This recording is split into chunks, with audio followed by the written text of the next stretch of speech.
Election commission of Pakistan نے وزیر اعلیٰ خیبر پختونخوا کے معاون خصوصی شفیع اللہ جان کو وضاحت کا نوٹس جاری کیا ہے۔ نوٹس میں کہا گیا ہے کہ شفیع اللہ جان نے ہری پور ضمنی انتخابات سے متعلق الزامات غلط اور گمراہ کن ہیں اور انہیں 7 دن میں اپنی پوزیشن واضح کرنی ہوگی۔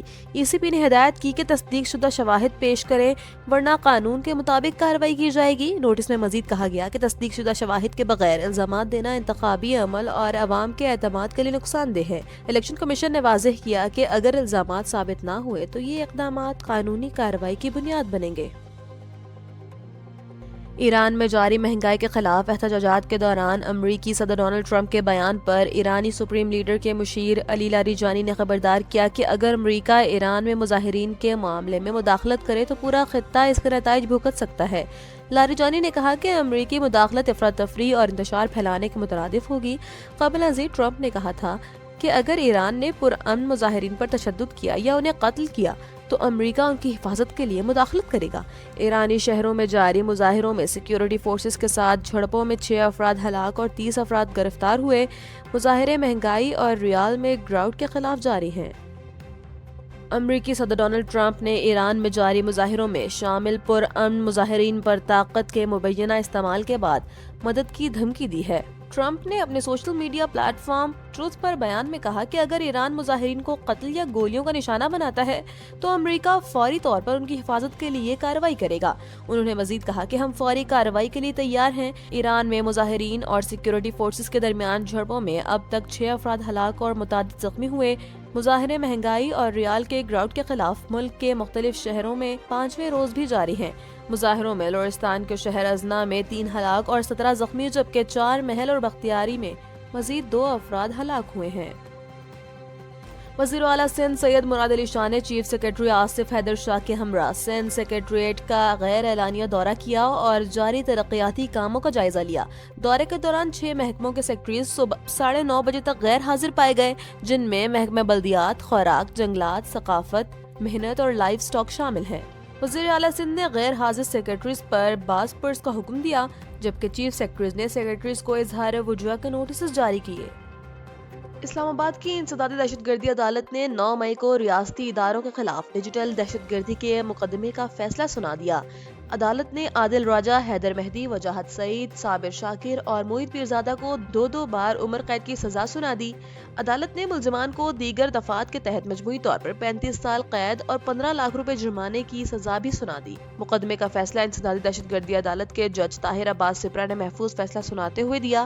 پروسیکیوشن کی جانب سے عدالت میں 24 گواہان پیش کیے گئے جبکہ عدالت نے قانون کے تحت ملزمان کی غیر موجودگی میں ٹرائل مکمل کیا۔ عدالت کے مطابق تھانہ اپارہ کے مقدمے میں صابر شاکر اور معید پیرزادہ کو عمر قید جبکہ تھانہ رمنا کے مقدمے میں حیدر مہدی اور وجاہت سعید کو سزائیں سنائی گئی۔ سپریم کورٹ نے قتل کے الزام میں عمر قید کاٹنے والے ملزم محمد صدیق کو مقدمے سے بری کرتے ہوئے فوری رہائی کا حکم دے دیا۔ عدالت عظمیٰ نے لاہور ہائی کورٹ میں راولپنڈی بینچ اور ٹرائل کورٹ کے فیصلوں کو شواہد کے غلط جائزے پر مبنی قرار دے کر کالعدم قرار دے دیا۔ سپریم کورٹ نے فیصلے میں کہا کہ استغاثہ کا مقدمہ شکوک و شبہات سے بھرا ہوا ہے۔ مبینہ عینی شاہدین کی موقع پر موجودگی مشکوک ہے جبکہ گواہوں کے بیانات میں تضادات اور غیر فطری پہلو پائے جاتے ہیں۔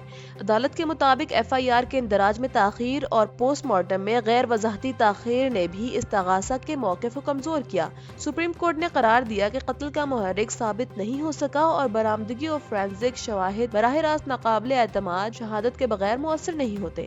عدالت نے واضح کیا کہ شک کا فائدہ دینا ملزم کا قانونی حق ہے، کوئی رعایت نہیں۔ عدالت نے سزا بڑھانے کی درخواست بھی غیر مؤثر قرار دے کر خارج کر دی۔